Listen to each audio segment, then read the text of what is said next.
Ketika pagi hari, golden time itu sekitar jam-jam 5 begitu, atau jam sore juga Ya. terjadi sama jam-jam 5, 360 derajat pegunungan di area Malang itu kelihatan semua. Kelihatan Ya, Betul. jadi kayak dari wisata Malang Dreamland itu sendiri ya Iya, Mas ya. betul. Jadi kalau misal dari sisi timur itu nanti bisa ngelihat Semerunya langsung tuh. Kayak beberapa hari ini sih kita lagi cerah banget ya Mas ya. Lagi cerah. Jadi Semerunya kelihatan, terus juga kadang yang Arjuno, terus Arjuno Welirang, terus Butak itu pegunungan Putri Tidur juga. Putri Tidur kelihatan. Itu kelihatan. Kelihatan semua ya Mas Yes, ya. kelihatan.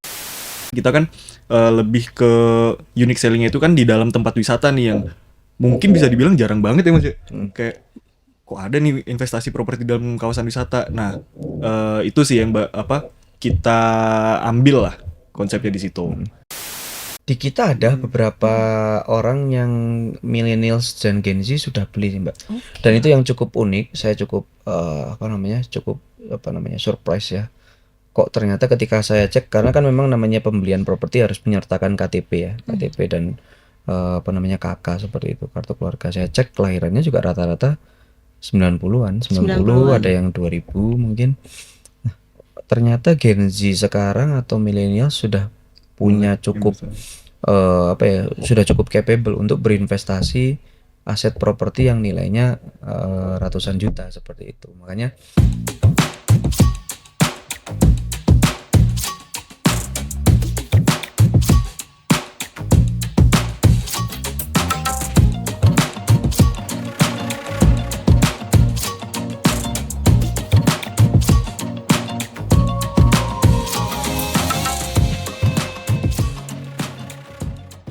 Halo Tribuners, kembali lagi bersama saya Septiana Cahyani dalam podcast Malang Live. Dan episode kali ini kita akan membahas tentang wisata Malang Dreamland sekaligus investasi properti di kawasan wisata Malang Dreamland.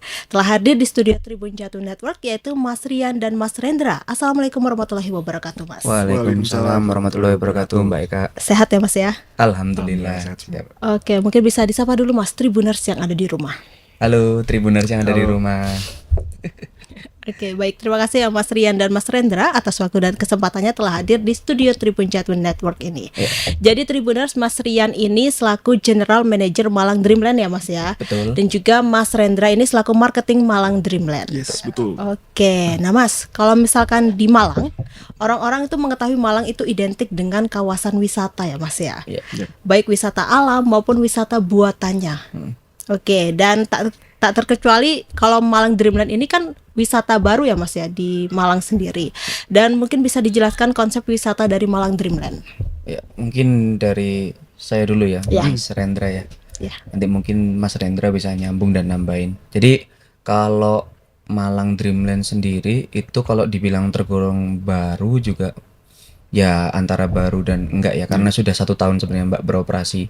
Jadi kita sudah running itu dari Februari 2023, jadi sudah hampir 1 tahun memang. Walaupun memang yang belum masyarakat ketahui bahwasannya statusnya sekarang itu masih soft opening. Masih soft opening. Masih soft opening. Kita itu sebenarnya belum pernah peresmian acara grand opening. Cuman karena sudah terlanjur diketahui oleh masyarakat dulu, terlanjur bahasanya mungkin kalau sekarang viral ya. Terlanjur viral oleh masyarakat, dan bukan cuma dari Malang ya, tapi juga dari Luar Malang. Surabaya, Sidoarjo gitu. Akhirnya kita makanya rame seperti itu. Padahal sebenarnya kita baru soft opening Soft statusnya. opening. Berarti kalau grand openingnya kira-kira kapan? Itu nanti grand opening kita targetkan sementara kemungkinan di tahun ini, cuma nanti pastinya kapan nanti kita akan infokan di sosial media kita kayak gitu. Karena masih surprise lah Mas. Surprise ya, Mas ya. Supaya enggak di spoiler dulu begitu kan, makanya kita nanti akan publish di sosial media. Oke. Kalau secara konsep sendiri kita sebenarnya mempertahankan konsep wisata alam dengan view pegunungan Semeru dan juga Bromo. Bahkan dalam kondisi tertentu Mbak Eka, ketika pagi hari, golden time itu sekitar jam-jam 5 begitu, atau jam sore juga terjadi sama jam-jam 5, 360 derajat pegunungan di area Malang itu kelihatan semua. Kelihatan Ya, jadi kayak dari wisata Malang Dreamland itu sendiri ya Mas ya. Jadi kalau misal dari sisi timur itu nanti bisa ngelihat Semerunya langsung tuh. Kayak beberapa hari ini sih kita lagi cerah banget ya Mas ya. Lagi cerah. Jadi Semerunya kelihatan, terus juga kadang yang Arjuno, terus Arjuna Welirang terus Butak itu pegunungan Putri Tidur juga Putri Tidur kelihatan. itu kelihatan. Kelihatan semua ya Mas ya. Yes, kelihatan. Apalagi dari view ini sih, benar-benar yang kelihatan banget tuh biasanya view dari Seluncuran. atas. Seluncuran. Pas kita udah di atas tuh, wah 360 banget. Oke. Dapat Iya. view-nya. Berarti kita bisa melihat semua pegunungan yang ada di Malang Raya ini ya Iya, Mas ya, betul, di betul. Malang Dreamland. Betul, karena kan Malang memang sejatinya kan dikelilingi oleh beberapa gunung kan. Kalau kita bergerak ke arah utara itu nanti ada Arjuna, Welirang, ke arah selatan itu nanti kelihatan deretan Gunung Putri Tidur atau Gunung Kawi, Butak sama Paderman.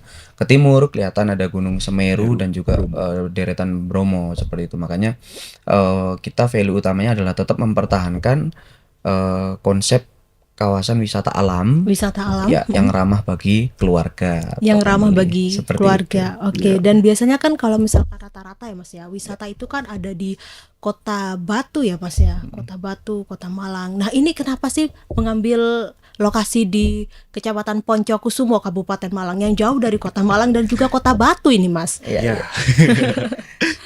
Kalau dibilang jauh, nah mungkin orang kurang familiar ya dengan area kami Poncokusumo, karena memang yang terkenal daerah Poncokusumo mungkin Bromo. Bromo Ya, ya. orang sering sebut biasanya Bromo via Tumpang atau via Poncokusumo. Cuman yang jadi titik poin kenapa kami memilih lokasi tersebut adalah dulu ada salah satu wisata yang cukup punya nama juga, cukup punya nama di Jawa Timur bahkan di Indonesia. Itu juga sempat menyorot lokasi yang hampir sama dengan kami, Mbak. Cuman alhamdulillahnya yang dapat lahannya duluan itu Malang Dreamland, sehingga akhirnya kita bangun duluan.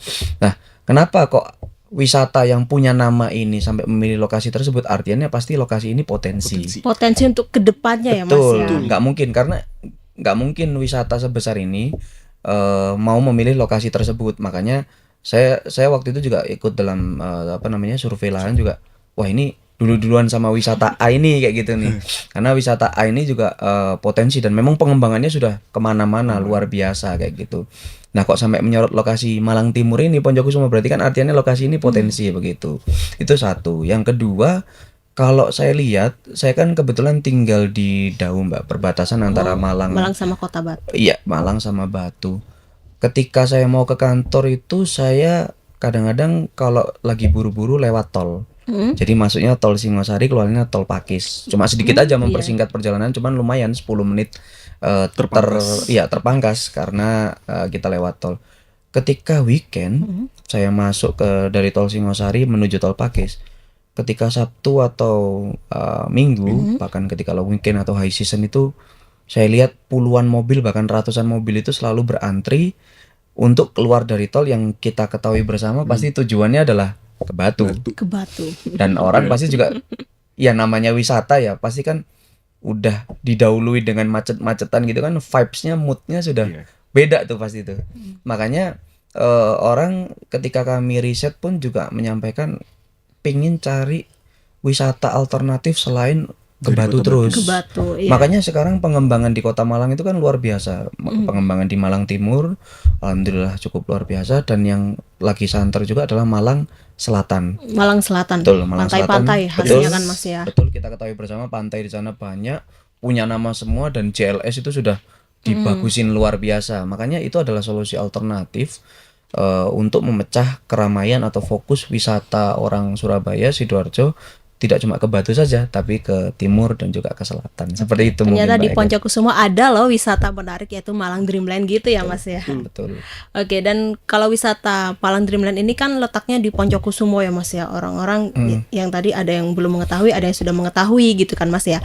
Lantas bagaimana sih Mas strategi marketing yang dilakukan pihak Malang Dreamland untuk menarik minat pengunjung? Nah, kalau strategi marketing ini kayaknya Mas Rendra ini. Iya Mas Rendra, marketing, selaku ya. marketing Malang Dreamland ya Mas ya. Strategi marketingnya sendiri sih biasanya bakal kita lihat pasarnya dulu sih Mbak. Oke. Jadi kayak misalnya biasanya sih bakal kulis dulu, oh kita pasar untuk mahasiswa, terus misalnya untuk keluarga, untuk mungkin juga kayak misalnya ada juga kan nggak menutup kemungkinan rombongan-rombongan yang Bis-bis gitu bis-bis kan. kayak gitu, itu juga kita kita breakdown kayak misalnya, oh dengan pasar-pasar kayak gini bisa nggak ya kita masuk ke ke targetnya mereka nih sebagai tempat liburan. Nah ketika udah kayak gitu biasanya sih bakal kita pakai influencer ya Mas ya. Oh, Jadi influencer buat iya, promosi buat gitu kan. promosi. Selain influencer juga kita biasanya bakal ada inilah ajakan-ajakan atau konten internal dari kita yang kita publish kayak gitu. Itu sih. Dan di influencer juga kita sangat ngaruh sih bisa dibilang, kayak ada ya Mas ya kemarin tuh yang kita pakai salah satu influencer yang menurut kita masih oke, masih apa ya, masih ngawang-ngawang lah ngelihatnya. Terus pas ternyata terkena influencer itu boom. Boom, langsung booming ya. Langsung Malang boom. Dreamland. Waduh. Kadang-kadang memang viral itu datang dari influencer yang tak terduga-duga. Yang tak terduga ya, Ya, Mas ya. secara prinsip tidak selalu bahwasannya influencer dengan followers besar itu akan mendatangkan impact yang besar juga. Belum tentu. Belum tentu ya, Karena Mas ya. algoritma Instagram sekarang kan luar biasa. Makanya kita juga kemarin alhamdulillah banget dapat influencer yang ternyata sebenarnya mungkin kalau nama ndak sebesar itu juga, tapi ternyata cukup memviralkan dan mendatangkan banyak wisatawan seperti Wisatawan. itu. Ya, karena kan ya balik lagi seperti yang tadi dibahas sama Mbak Eka adalah hidden gem. Justru sekarang hidden gem itu menjadi value kalau menurut saya ya, karena orang sudah biasa mendatangi lokasi yang emang kita sudah tahu lokasinya di sana. Tapi justru penasaran ketika ini di mana sih? Ini di mana sih? Lewat mana sih sebenarnya? Nah, jadi orang sekarang itu agak bergeser. Wisata itu bukan cuma tujuannya saja berwisata, tapi mereka juga menikmati exploringnya, Yes.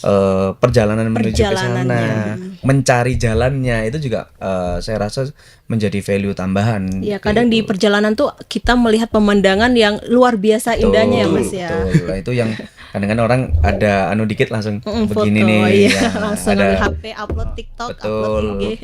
Dalam perjalanan pun sekarang rata-rata kalau orang wisata didokumentasi kan, Iya, ada dokumentasi. kalau goncengan gitu dari spion gitu ya kan, kalau naik mobil dari setir gitu iya. pasti didokumentasi. Makanya Didokumentasikan. apa namanya menjadi value sih hidden gem itu justru gitu. Oke, dan kalau kita lihat ya Mas ya, dan ini mungkin salah satu podcast di Tribun juga menjadi salah satu strategi marketing juga kan Mas ya. Bisa jadi. Betul. Oke, dan Mas kalau misalkan spot wahana yang menarik yang paling hits di Malang Dreamland itu apa kira-kira?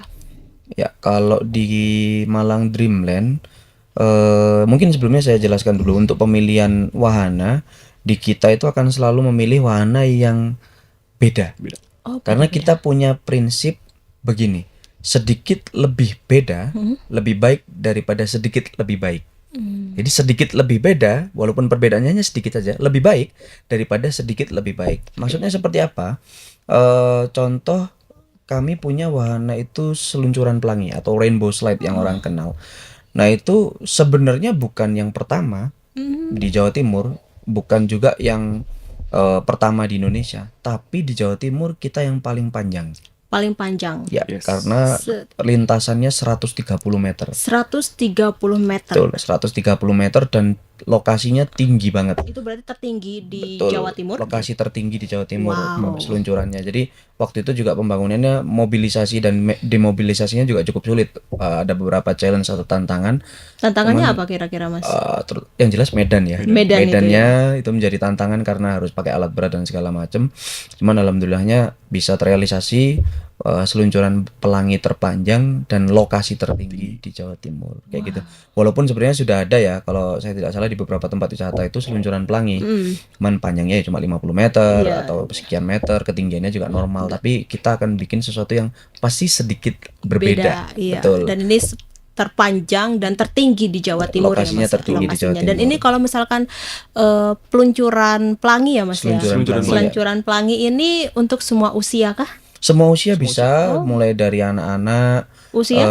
Anak-anak usia paling ideal itu minim 10 tahun. Oh, 10 tahun. 10 tahun. Kalau di bawah itu bisa, cuman harus didampingi oleh orang tua. Oh, ada pendampingan dari orang Betul, tua ada ya. pendampingan dari orang tua supaya Atau ada pendampingan dari tim Malang Dreamland sendiri? bisa. Jadi itu juga jadi salah satu value tim Malang Dreamland, memberikan atau bersedia memberikan servis terbaik buat wisatawan, bahkan untuk memangku anaknya. Karena kadang gini, Mbak Eka, yang unik adalah ketika mau naik seluncuran yang lebih banyak takut itu justru orang dewasa. Orang dewasa ya Mas ya. Iya, Kok yang bisa unik. itu ya? Nah, yang anak-anak malah rasanya kalau saya lihat nggak Seneng punya gitu ya takut. Mas Malah ya. lebih seneng lagi, Lebih jadi kayak, seneng lagi ya Mas ya. Aku mau itu biasa ada tuh kayak Iya. momen-momennya mereka ngerengek dulu, waduh, tapi orang tuanya yang Takut. takut Takut, itu iya, gimana iya. kan? Ya itu akhirnya dari kita dari tim Malang Dreamland kita Yang- memberikan servis yang terbaik itu ya kita juga siap kok untuk Iya, mangku gitu. Ya, kita ya Itu sih, apa tim mendampingi internal lah. kita yang Mendampingi ya, Mas, ya. mangku anak kecilnya sampai turun ke bawah, nanti kita antar ke orang tuanya lagi. Iya. Operator-operator itu sering sekali melakukan seperti itu.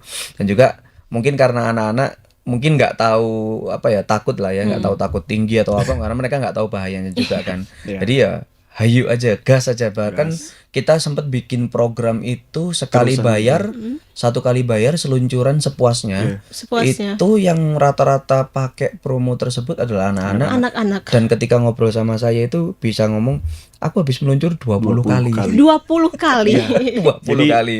Dengan paket itu kan Iya. pada itu kita bikinnya terusan ekonomis namanya yang seluncuran sepuasnya.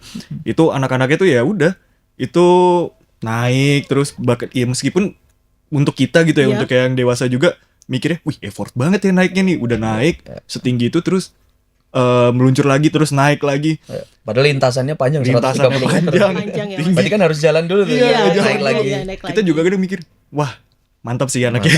Anak kecil Gitu. gila sih. Gokil mereka. Ya, kadang anak kecil tuh gak ada rasa takut-takutnya gitu dan Rasa penasaran takut, kalau iya. anak kecil Betul, itu. rasa takut gak ada, rasa capek juga gak ada. Iya. Kecuali sampai memang waktunya sudah maghrib, nah itu mulai ngantuk-ngantuk tuh biasanya Ngantuk dan tuh. suruh pulang. Orang tuanya yang masih harus nyetir gitu kan. Nah, Iya. tadi selain seluncuran, wahana yang unik juga kita kemarin baru launching ya Mas Rendra ya, mungkin kisaran bulan Februari, wahana yang kita sebut namanya Keranjang Sultan. Keranjang Sultan. Kenapa Yes. dinamakan Keranjang Sultan, Mas? Apakah ketika kita naik di situ langsung menjadi sultan gitu, Mas? Soalnya kan kita duduk udah kayak sultan aja begini. Jadi kalau Keranjang Sultan itu secara konsep mungkin orang hanya cukup duduk santai. Nah, kita pakai seling ya. Jadi seling dari baja gitu.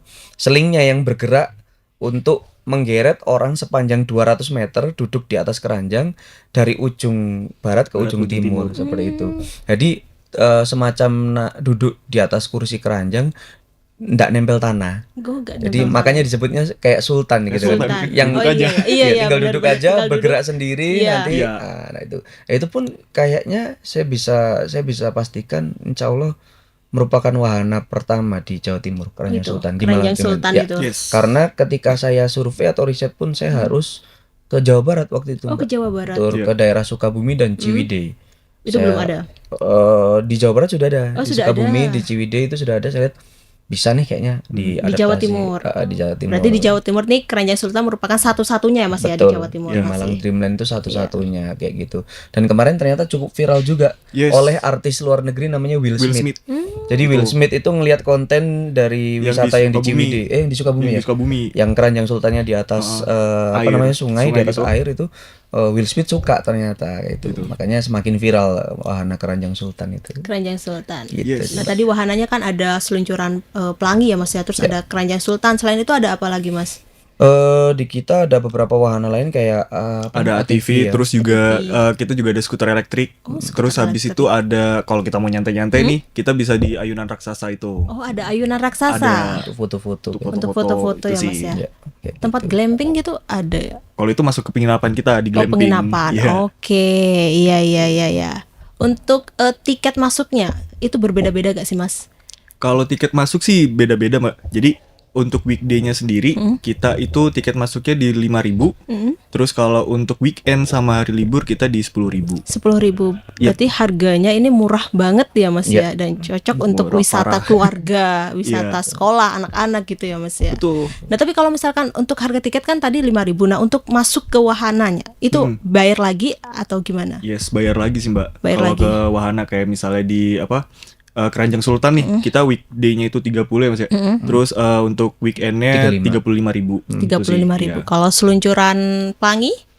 Kalau seluncuran pelangi nih weekday-nya 20, terus kalau weekend 25. Terus juga kalau di seluncuran pelangi ini juga kita ada ini sih, ada kayak apa ya, paketannya gitu, kayak misalnya turun berdua sama turun bertiga, itu juga ada. Oke. Nah, untuk saat ini ada promo-promo menarik gak sih, Mas? Untuk saat ini promo yang kita adakan Cuman ada tiket paket ya. bundling ya? Paket. Tiketnya Iya. bundling. Jadi tiket bundling untuk beberapa wahana itu nanti harganya jatuhnya lebih murah Lebih gitu. murah. Kalau kita beli paket ya Ya, Mas ya. daripada beli satuan, mending langsung 4 wahana nanti harganya sekian kayak Sekian gitu. gitu. Jadi lebih ekonomis lah daripada beli wahana satuan kayak gitu. Oke, dan apa sih yang membuat Malang Dreamland ini menonjol dari taman hiburan lainnya di Indonesia?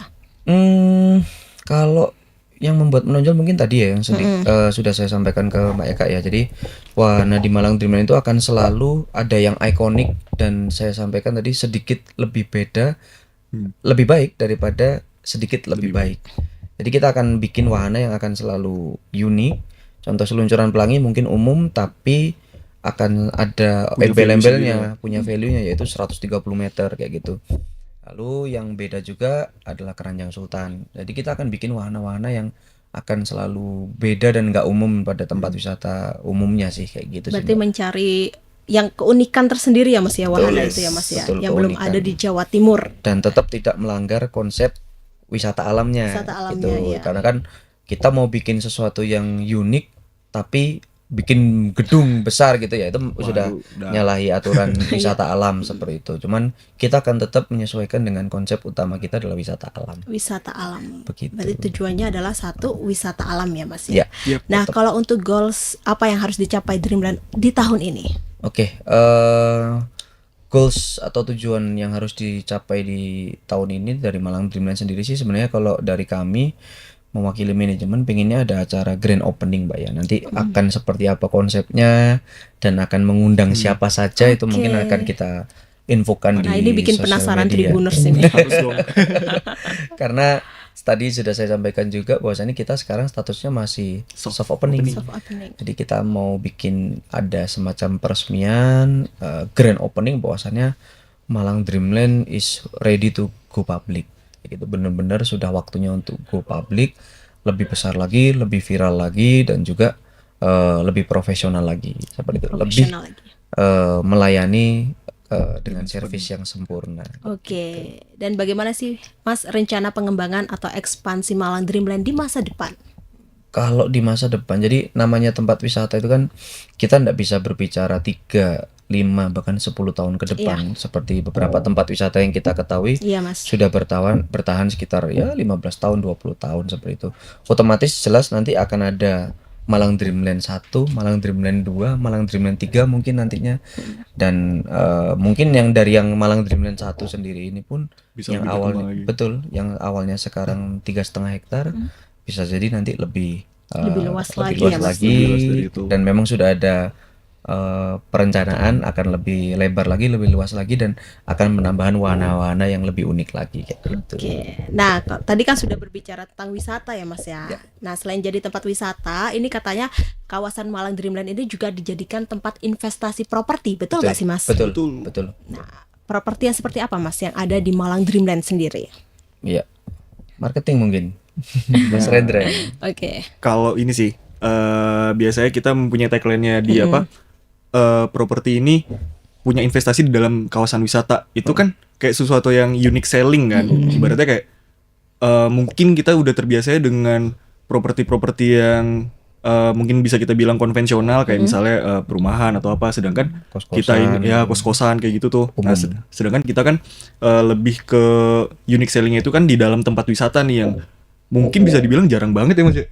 Kayak kok ada nih investasi properti dalam kawasan wisata. Nah, itu sih yang kita ambil lah konsepnya di situ.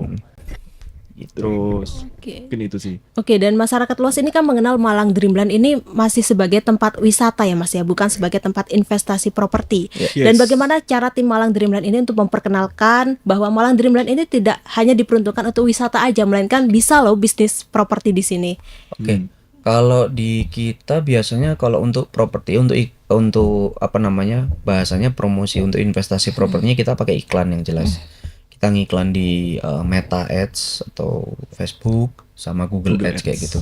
Dan yang sekarang sedang gencar dilakukan adalah kita apa namanya selling on the stage, Mbak Eka. Jadi kadang kan kita lihat wisatawan yang sudah menginap di glamping kita itu puas. Nah, kita sampaikan bahwasannya ini ada pemiliknya loh Pak, ini bisa dimiliki secara pribadi begitu. Dan rata-rata juga kaget, oh bisa Mas, saya kalau mau sih boleh dong ada 4 unit nggak? Nah itu padahal glampingnya sendiri sudah sold out. Sold out.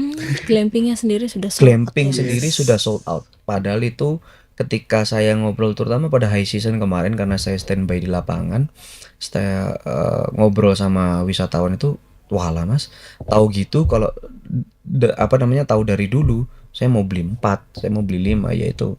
Makanya ada bahasa bahwasanya investasi it's all about momentum. Ini adalah berbicara mengenai momentum. Kelewatan momentum sedikit saja kita sudah terlambat dan ada ada nilai yang berkurang dari investasinya begitu karena terlambat. Nah, kalau di Malang Dreamland sendiri ada 4 tipe investasi. Yang pertama adalah glamping. Glamping itu Ya, glamping. Lalu ada cabin. cabin. Ya, produk investasi premium kita, cabin. Lalu ada investasi villa dan juga kebun Ada jeruk. kebun juga. Ada kebun Yes, ada jeruk. kebun jeruknya, Mbak. Yang itu nantinya bisa dijadikan wisata petik buah. Oh, pasti. Nah, jadi wahana lagi kan, Pak. Iya. Saya nyebut nih next wahananya apa nih kan? Spill dikit deh. Ya, spill dikit gak apa-apa.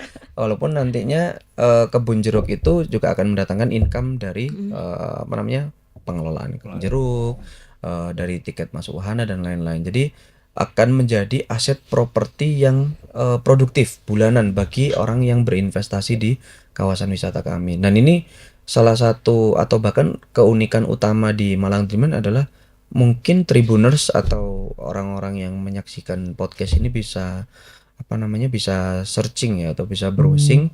Kayaknya sepengetahuan saya di Jawa Timur jarang sekali wisata yang aset di dalamnya itu bisa dimiliki secara pribadi Oh, gitu. Karena dulu mungkin orang hanya bisa masuk ke tempat wisata terus ngeliat contoh di Batu itu ada tempat wisata yang banyak kebun bunganya. Saya pengen Rek punya kebun bunga seperti ini. Ada beberapa villa itu. Saya pengen Rek punya villa seperti ini. Dulu itu hanya mimpi. Nah, kalau di Malang Dreamland mimpi itu bisa terrealisasi. bisa menjadi nyata. Betul, makanya namanya Malang Dreamland. Di mana orang bisa bahasanya punya tempat wisata sendiri. Karena kan nggak salah juga sudah invest di dalamnya. Berarti bisa dibilang juga ya wisata ini sebagian kecil adalah miliknya. Milik kita juga Betul, gitu ya, Mas ya. betul. Jadi bisa dimiliki secara bersama-sama. Jadi ada 4 tipe investasi, glamping Cabin. yang sudah sold out ya, glamping. Oh, berarti Terus yang ada tadi yang apa? Glamping itu udah sold. sold out. Sudah sold out. Ya, Jadi glamping 8 unit sold itu out. sudah sold out. Oke, itu investornya dari mana aja? Kalau investor kebanyakan macam-macam sih. dari Malang, Sidoarjo, Surabaya. Yang paling utama itu dari 3 Kota-kota kota. besar gitu ya, Ya. Mas ya. Yap. Malang. Tapi nggak menutup kemungkinan juga kemarin ada yang beli cabin itu ke Malang hanya untuk survei dan beli. Survei dan beli. Tidak ada tujuan lain. Jauh-jauh dari Balikpapan, Balikpapan. dari Bandara Sepinggan dan ke Juanda, sewa mobil dan segala macam. Dan itu sudah bawa uang ratusan juta dikresek gitu. Saya mau beli. Saya juga wah luar biasa orang-orang ini. Nah itu terbukti bahwasannya ya investor cerdas itu nggak akan menunda begitu karena momentum investasi itu kuncinya di momentum memang seperti itu sih Mbak Eka. Dan untuk harga sendiri, Mas, kira-kira berapa?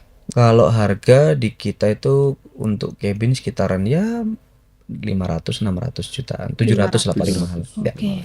sekitar 700 jutaan. Dan bisa mendatangkan income yang lebih besar daripada investasi properti yang lain. Saya ambil contoh yang bisa banyak kamar yang biasanya disewakan untuk mahasiswa atau kita sebut rukos, makos kayak gitu, itu nilai investasinya besar sekali.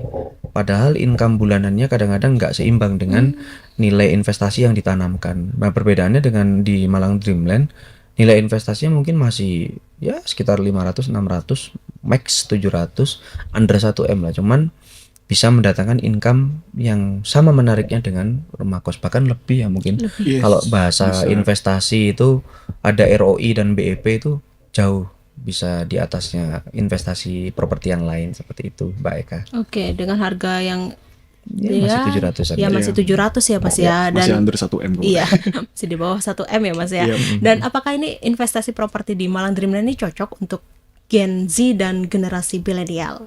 Wah. Di kita ada beberapa orang yang millennials dan Gen Z sudah beli sih, Mbak. Dan itu yang cukup unik. Saya cukup surprise ya.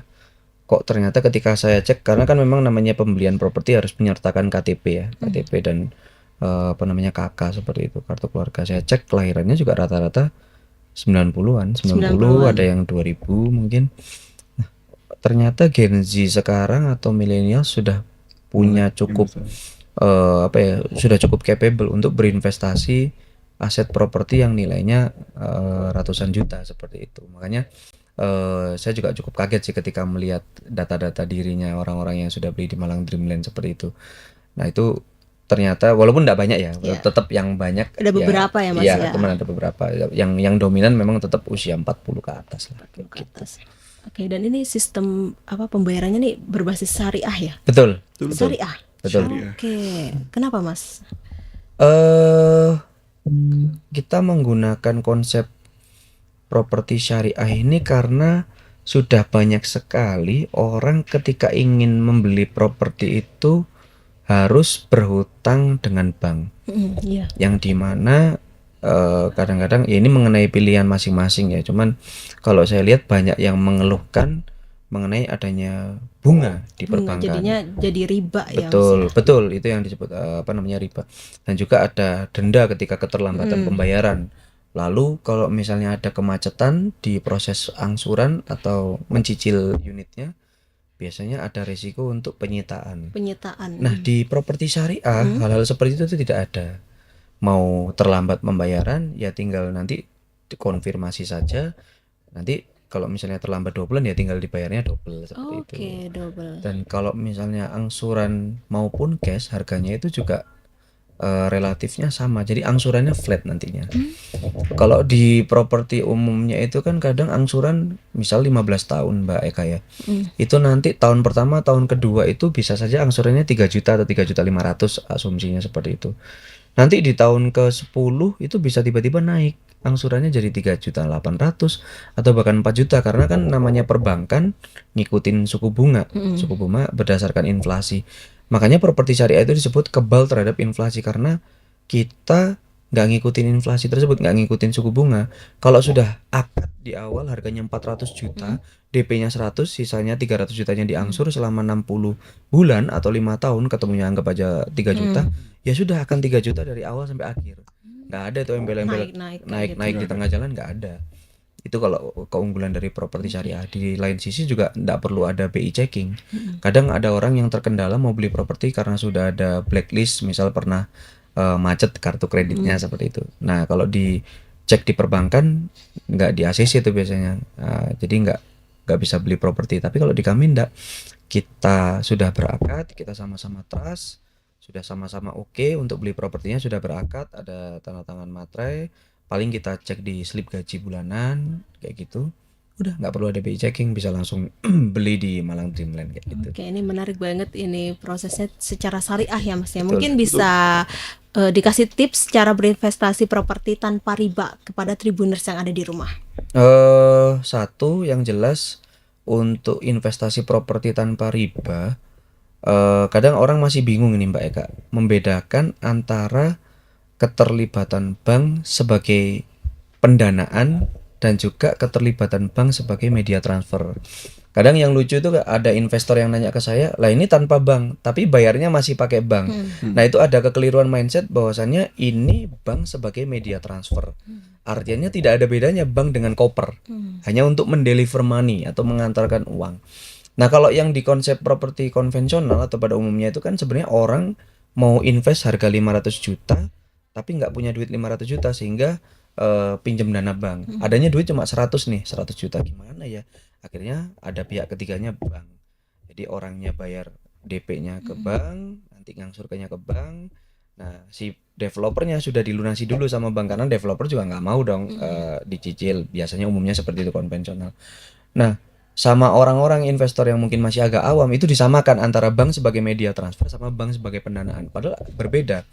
Kita untuk pembayaran tetap memakai bank, iya. Sebagai media transfer, jelas. Kita pasti punya rekening, nggak mungkin dong seperti zaman dulu pakai barter atau iya sistem barter koin. atau kita datang Nggak mungkin sih. bawa berkoper-koper uang juga nggak mungkin seperti itu. Itu Cuman riskan yang juga. jelas kita nggak ada peminjaman dana ke bank.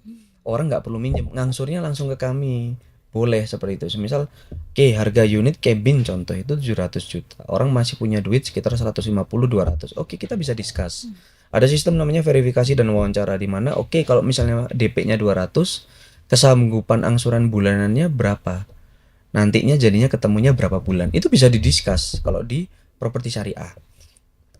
Pembayarannya pun ya tetap pakai bank, tapi sebagai media transfer doang. Nggak mungkin nggak pakai bank sama sekali ya. Masa mau bawa kresek Iya, seperti kan. itu? Ya ada sih beberapa yang pakai uang cash juga kan.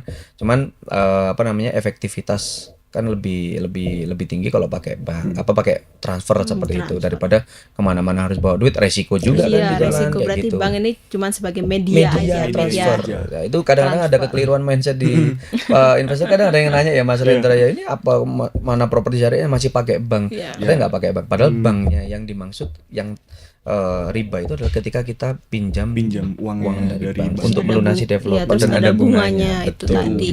Bukan pakai sebagai media transfer dong. Oke. Terima kasih Mas Rian dan Siap. Mas Rendra atas Sama-sama, waktu dan Mbak kesempatannya Rika. telah hadir di studio Tribun Jatim Network ini. Ya. Ya. Baik Tribuners, sampai di sini dulu perjumpaan saya kali ini. Saya Septiana Cahyani dan Mas Rian. Rendra. pamit undur diri dan sampai jumpa kembali lagi dalam podcast Malang Live episode berikutnya. Dadah. Dadah. Download Tribun X sekarang. Menghadirkan lokal menjadi Indonesia.